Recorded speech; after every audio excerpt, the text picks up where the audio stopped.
kondoo mmoja, angeziacha zile 99 kwenye zizi. Akasema hata kama hii moja ikipotea sina loss, kwa sababu 99 zimebaki ndani ya zizi. Lakini maandiko yanasema yeye akafuata kondoo moja yule ambaye ameenda mbali. Akapiga hesabu akijua kwamba kule mahali ambapo ametoka na mahali ambapo anaenda ni kwamba yule kondoo anaweza kukutana na wanyama wakali.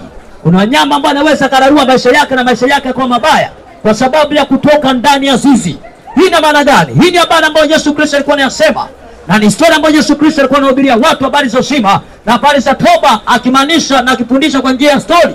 Hii ina maana kubwa ni kwamba Yesu alikuwa na maana hii ni kwamba mwanadamu ambaye unaishi katika dunia unafananishwa na kondoo ambaye yuko ndani ya zizi. Yaani uko ndani ya milki yake Mwenyezi Mungu. Na Mungu anayekurinda ni sana bwana mfugo ambaye anakea mifugo yake. Kwa mwanadamu yeyote akitoka nje na ulinzi wake Mwenyezi Mungu, maisha yake yanakuwa ni tabani, maisha yake yanakuwa ni tabu, na shetani anapata nafasi ya kutapanya maisha yako na kuharibu. Kwa sababu gani? Umetoka nje na ulinzi wake Mwenyezi Mungu. Kwa ukitoka nje ya milki yake Mwenyezi Mungu, shetani anapata nafasi ya kutapanya maisha yako na kuharibu. Hivyo Yesu Kristo wakati anazidi kuhubiri habari za uzima, ndipo anakuja kufafanua mfano. Anasema kwamba mimi ndimi mchungaji mwema. Kwenye Yohana sura ya 10 anasema mimi ndimi mchungaji mwema, na anasema mchungaji mwema hutoa uhai wake kwa ajili ya kondoo zake. Nilisema mwanzo kwamba yule bwana mkubwa aliweka gharama ya maisha kwenda porini kutafuta kondoo. Yesu anasema mimi ni mchungaji mwema, na mchungaji mwema hutoa uhai wake kwa ajili ya kondoo. Hii ina maana gani? Huu ni upendo wa ajabu ambao Mwenyezi Mungu aliweka ndani yake Yesu Kristo na kumachia Yesu Kristo kuja duniani, mfano wa bwana mfugo yule akitafuta kondoo mmoja aliyepotea. Hii ina maana gani tena na kuleta vizuri Mtanzania mwenzangu na watu wa mataifa? Wakati Yesu ameketi katika nyumba Farisayo mmoja anaitwa Simoni, akaja mwanamke mmoja ambaye amevaa mavazi ya kikahaba. Maandiko yanasema yule mwanamke baada ya kugundua Yesu Kristo kwa katika nyumba ya Simoni, alipomwona Yesu alinama ndani ya miguu yake akalia kwa machozi mengi sana.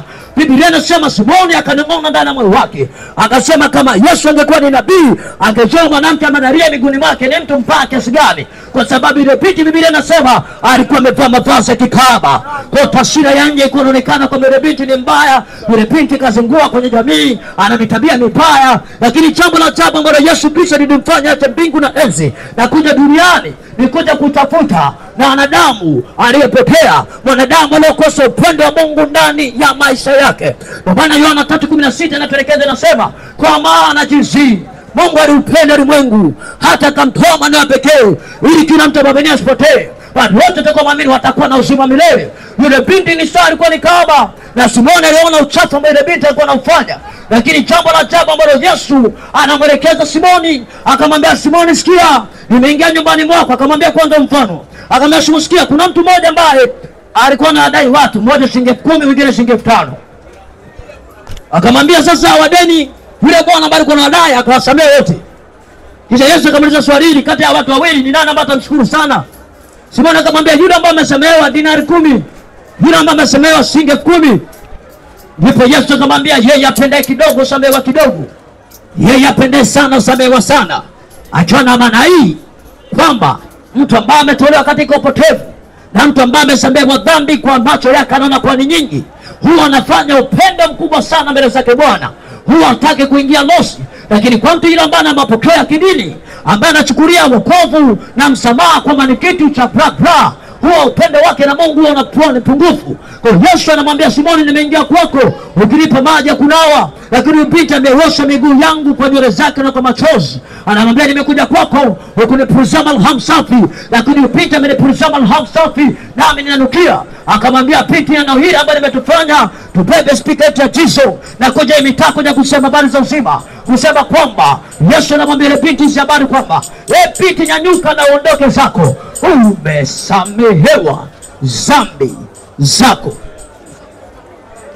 Na ndio key point ambayo Yesu Kristo alimfanya aache mbingu, aache enzi, ajifanye kuwa sawa na mwanadamu, ajivue utukufu, atembee physical not spiritual. Maana Kristo angetembea spiritual, kuna hata mmoja ambaye angekuwa na uwezo wa kumtazama. Hii kitu alipata Yohana wakati ambapo yuko Patimo. Sasa kwa hivyo rafiki zangu, Yesu alimsamehe yule binti, akamwambia binti, nisikuhukumu, bali neno hili ndio nakwambia kwamba umesamehewa dhambi zako zote. Reme utesa msingi mkazo wa Kariakoo mahali hapa. Unaweza kusema labda na dhambi mingi ambazo siwezi nikasamehewa, lakini hili ndio neno ambalo Yesu Kristo alileta, neno la upatanisho baina ya mwanadamu na Mungu. Ni kweli wazazi wetu wa kwanza mbele ya Adamu na Hawa waliasi kwenye bustani ya Edeni, Mwanzo 3 kuanzia mstari wa kwanza mpaka 24. Mwanzo sura ya 3 kuanzia mstari wa 5, 6, 7 na 8. Maandiko yanasema kisha Hawa akaona lile tunda la pako matamanio, akachuma, akara, akampatia na Adamu nao akara. Ukishuka chini Biblia inasema wakafunulia macho, akajiona wako uchi wa mnyama. Kisha sauti ya Mungu ikisikika katika bustani ya Edeni ikimwita Adamu ikisema, Adamu, Adamu, where you Adamu? Mungu akatembelea wanadamu, akamwita Adamu, uko wapi? Position ambayo Adamu aliacha, Mungu akamkuta hayupo. Ndipo Adamu anasema, Bwana amejificha. Mungu anamwambia, wewe umefanya nini? Anamwambia, mwanamke ananipatia Bwana, amendanganya, nimekula ile tunda ambalo alisema tusile. Mwanzo 3:24 Biblia inasema kisha Mungu akamfukuza mwanadamu kwenye bustani ya Edeni, akaweka mikerubi ambayo rinda bustani ya Edeni kwa upanga moto, ili mwanadamu asije akarudi akachuma tunda la uzima akazidi kuishi katika dhambi. Kwa generation to generation, vizazi kwa vizazi, bado mwanadamu anazidi kuishi ndani ya kokoro dhambi. Bado dhambi inakuwa ni ugumu wa mwanadamu, inakuwa ni tafu mwanadamu kuiacha, kwa sababu sisi tu msawa wa damu na ndani yetu tuna vinasaba vya dhambi. Warumi 3:23 Biblia inasema, Warumi 3:23 Biblia inasema, Isapari nisamehe sana.